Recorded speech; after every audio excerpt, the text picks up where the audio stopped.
Like and subscribe to my channel and click the bell icon to get new video updates.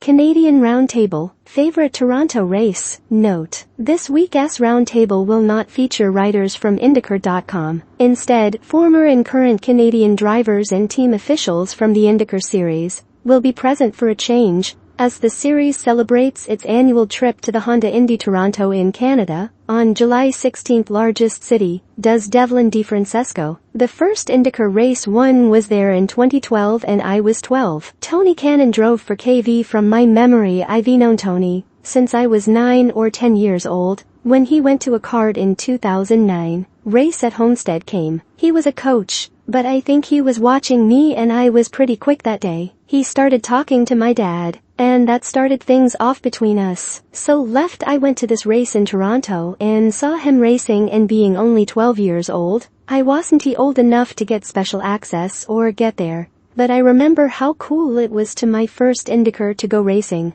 especially when I first saw it in person. That seems a long time ago, and I think it was 12 years ago. Scott Goodyear. I didn't even live in Canada when the first race was held in Toronto in 1986. I was in Houston, Texas, racing for Tom Mitchell Racing in Formula Atlantic, trying to sell as a young racer. Here in Canada, nobody seemed to know that there were other races besides the Indy 500, so it was always very difficult to advertise companies. So I was really happy that the event started, because it definitely made it easier to convince potential sponsors. As the race became the sporting event of the year in the city, you could see it becoming more mainstream, which makes it easier for any young riders looking for it, and it worked. I remember being sponsored by Mr. Transmission for a few years, and they put my mug on tons of buses and trains, which really raised my profile. Back then, suits came with personal sponsors, clothing and watch companies and the like to sell yourself to. After that first race in Toronto,